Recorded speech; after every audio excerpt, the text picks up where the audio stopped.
নমস্কাৰ বন্ধু বান্ধৱীসকল, যদি আপোনালোকৰ এখন ভোটাৰ আইডি কাৰ্ড আৰু এখন আধাৰ কাৰ্ড আছে, আপোনালোকে সেই ভোটাৰ আইডি কাৰ্ডখন আৰু আধাৰ কাৰ্ডখন কিদৰে লিংক কৰিব পাৰিব, আজি মই এই ভিডিঅ'টোত তাৰ সম্পূৰ্ণ প্ৰচেছটো দেখাই দিম। আপোনালোকে ভোটাৰ আইডি কাৰ্ড আৰু আধাৰ কাৰ্ডখন লিংক কৰিবৰ বাবে আপোনালোকে প্ৰথমতে গুগল প্লে ষ্ট'ৰত যাব।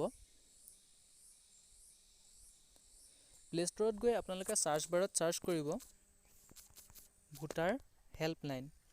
ভোটাৰ হেল্পলাইন বুলি আপোনালোকে টাইপ কৰি পেলাই এনেদৰে চাৰ্চ কৰি দিব। চাৰ্চ কৰি দিলে আপোনালোকৰ সন্মুখত ভোটাৰ হেল্পলাইন বুলি এনেদৰে এটা এপ আহি যাব।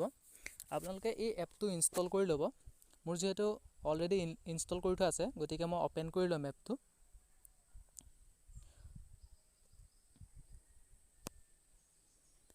এপটো অ'পেন কৰি লোৱাৰ পিছত আপোনালোকৰ সন্মুখত এনেদৰে ইণ্টাৰফেচটো খোল খাই আহিব। আপোনালোকে যিটো প্ৰথম অপশ্যন আছে ভোটাৰ ৰেজিষ্ট্ৰেশ্যন, সেই ভোটাৰ ৰেজিষ্ট্ৰেশ্যন অপশ্যনটোত ক্লিক কৰি দিব। ভোটাৰ ৰেজিষ্ট্ৰেশ্যনত ক্লিক কৰাৰ পিছত আপোনালোকৰ সন্মুখত এনেদৰে আহি যাব। আপোনালোকে একেবাৰে তলত যিটো লাষ্ট অপশ্যন দেখা পাইছে ইলেক্টৰেল অথেণ্টিকেশ্যন ফৰ্ম 6B, আপোনালোকে সেই অপশ্যনটোত ক্লিক কৰি দিব। সেই অপশ্যনটোত ক্লিক কৰি দিয়াৰ পিছত আপোনালোকৰ সন্মুখত এনেধৰণৰ এটা ইণ্টাৰফেচ আহি পৰিব। আপোনালোকে তলত যিটো আছে লেটছ ষ্টাৰ্ট বুলি, সেই অপশ্যনটোত আপোনালোকে ক্লিক কৰি দিব। সেই অপশ্যনটোত ক্লিক কৰি দিয়াৰ পিছত আপোনালোকৰ সন্মুখত এনেদৰে আহিব do you already have voter ID number. আপোনালোকে যদি ভোটাৰ আইডি নাম্বাৰ আপোনালোকৰ আছে, তেতিয়া আপোনালোকে য়েছ অপশ্যনটো ৰাখি পেলাই নেক্সট বটনত ক্লিক কৰি দিব। নেক্সট বটনত ক্লিক কৰাৰ পিছত আপোনালোকৰ সন্মুখত এনেদৰে আহিব please enter your voter ID number. আপোনালোকে ইয়াত আপোনালোকৰ ভোটাৰ আইডি নাম্বাৰটো টাইপ কৰি দিব। মই মোৰ ভোটাৰ আইডি নাম্বাৰটো টাইপ কৰি দিছোঁ।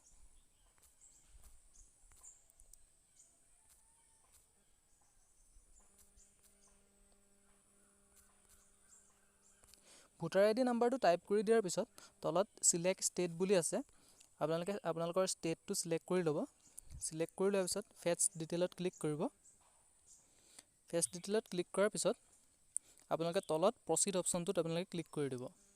প্ৰচিড অপশ্যনটোত ক্লিক কৰাৰ পিছত আপোনালোকৰ সম্পূৰ্ণ ডিটেইলছটো এনেদৰে আহি যাব। আপুনি যিটো ভোটাৰ আইডি নাম্বাৰ তাত টাইপ কৰিছিলে, সেই তেখেতৰ সম্পূৰ্ণ ডিটেইলছ এনেদৰে আহি যাব। আহি যোৱাৰ পিছত আপুনি তলত নেক্সট বটনত ক্লিক কৰি দিব। নেক্সট বটনত ক্লিক কৰাৰ পিছত আপুনি স্ক্ৰল ডাউন কৰিব। স্ক্ৰল ডাউন কৰিলে আপোনালোকে এইটো অপশ্যনটো দেখিবলৈ পাইছে আধাৰ ডিটেইলছ বুলি। সেই আধাৰ ডিটেইলছত আপোনালোকে আপোনালোকৰ আধাৰ নাম্বাৰটো ইয়াত টাইপ কৰি দিব। মই মোৰ আধাৰ নাম্বাৰটো টাইপ কৰি দিছোঁ। আধাৰ নাম্বাৰটো টাইপ কৰি দিয়াৰ পিছত আপোনালোকে স্ক্ৰল ডাউন কৰিব। স্ক্ৰল ডাউন কৰাৰ পিছত মোবাইল নাম্বাৰ বুলি আপুনি যিটো অপশ্যন পাইছে, তাত আপোনালোকে আপোনালোকৰ মোবাইল নাম্বাৰটো টাইপ কৰি দিব। মোবাইল নাম্বাৰটো টাইপ কৰি দিয়াৰ পিছত তলত ইমেইল আইডি বুলিয়ে পাইছে, আপোনালোকে তাত আপোনালোকৰ ইমেইল আইডিটো বহাই দিব। জিমেইল আইডিটো বহাই দিয়াৰ পিছত তলত প্লেচ অফ এপ্লিকেশ্যন বুলি আছে, আপোনালোকে য'ৰ পৰা এপ্লাই কৰি আছে সেই প্লেচটো আপোনালোকে ইয়াত লিখি দিব। প্লেচটো টাইপ কৰি দিয়াৰ পিছত আপোনালোকে ডান অপশ্যনত ক্লিক কৰি দিব। ডান অপশ্যনটোত ক্লিক কৰি দিয়াৰ পিছত আপোনালোকৰ সন্মুখত এনেদৰে গোটেই ডিটেইলছখিনি আহি পৰিব। আপোনালোকে অলপ স্ক্ৰল ডাউন কৰি কনফাৰ্ম বটনটোত ক্লিক কৰি দিব।